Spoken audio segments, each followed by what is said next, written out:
Hello everyone, welcome back again to Liverpool Report today. We've got the latest updates on our beloved club Liverpool. But before we dive in, make sure to subscribe so you never miss a moment of Liverpool Report news. Let's get started. RAPHINHA is now the favourite to claim the Ballon d'Or as Barcelona continue their push for the treble. The Catalans are all but into the Champions League semi-finals with their Brazilian winger enjoying the best season of his career to date. The ex-Leeds man is excelling in Catalonia and could be about to land the game's ultimate individual honour if he continues in his current vein. RAPHINHA opened the scoring against Borussia Dortmund on Wednesday night and has remained consistent whilst his closest rivals fall away. He proved to be a massive hit at Elland Road before his lucrative move to Spain, and despite not necessarily hitting the ground running, Hansi Flick's attacking system is finally getting the best out of the 28-year-old winger. For more than a decade now, the Ballon d'Or has often lent itself to the player whose team claim the major honours. Generally, that is the Champions League, but equally success on the international stage has seen the likes of Lionel Messi and Rodri triumph. With no international tournament this summer, the Champions League could prove defining when it comes to handing out the golden ball this winter. RAPHINHA is therefore primed with the Catalans among the favourites, whilst their winger is leading the goal-scoring race. The player himself has played down talk of landing the Ballon d'Or and insists putting the team's success first will see individual honours naturally come his way. "My head is not thinking about the Ballon d'Or," Emi said. "I want to win everything I can for Barcelona. That's the most important thing for me. The goal I have is to win titles, and with titles, individual titles will come." Barcelona's number 11 has scored in all 3 of their knockout games thus far.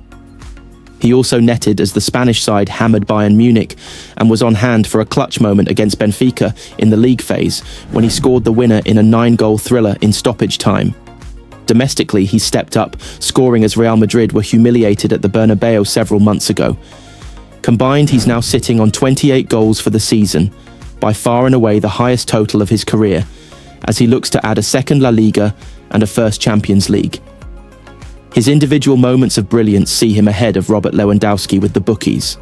The Pole was controversially denied the Ballon d'Or in 2020 during the COVID-hit season, but has continued to be prolific and leads Barcelona's goal-scoring charts. Whilst Barcelona look relentless, others don't. Real Madrid's Champions League hopes hang by a thread whilst they trail Barcelona in La Liga. They boycotted the Ballon d'Or ceremony last year when it became apparent Vinicius Jr. was not going to win, a move that was widely criticised.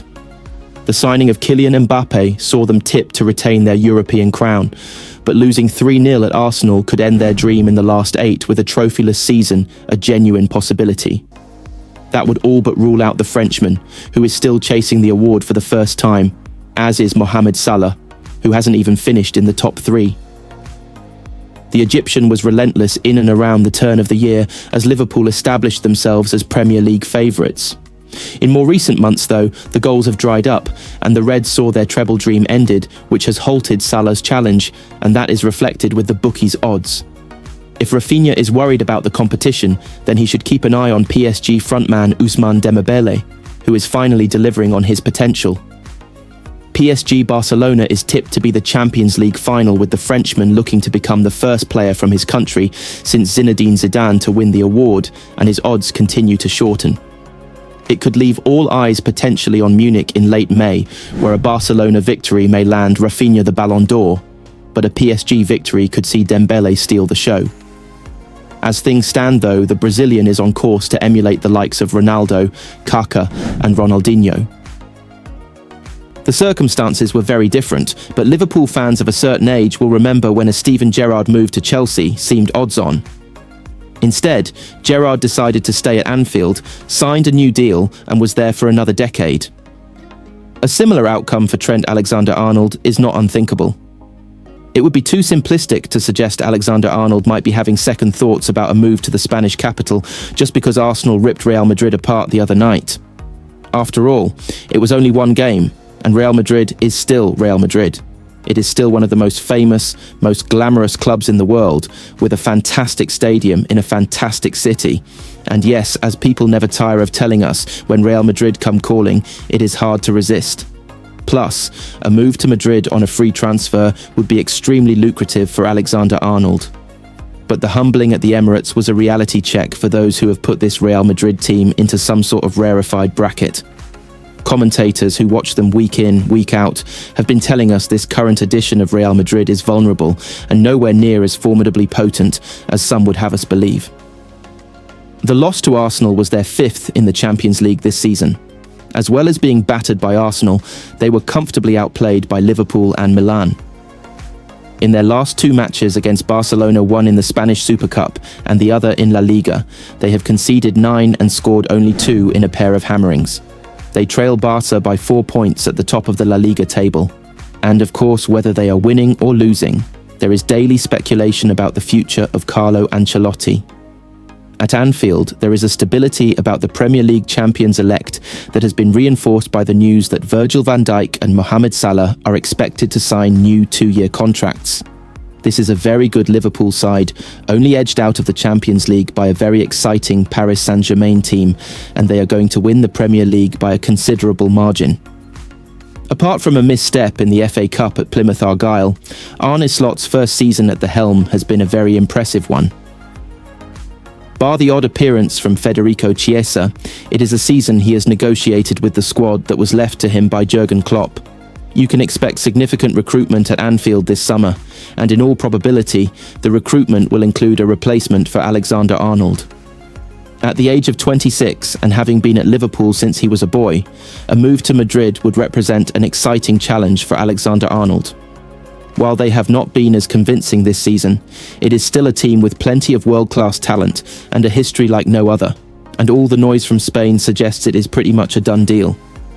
But perhaps Real Madrid are not as irresistible as many seem to think. Perhaps there is still time for Trent to have a change of heart. Darwin Núñez has been told to consider leaving Liverpool this summer, with former Premier League star Gus Poyet claiming the striker is treated differently at Anfield to some of his teammates.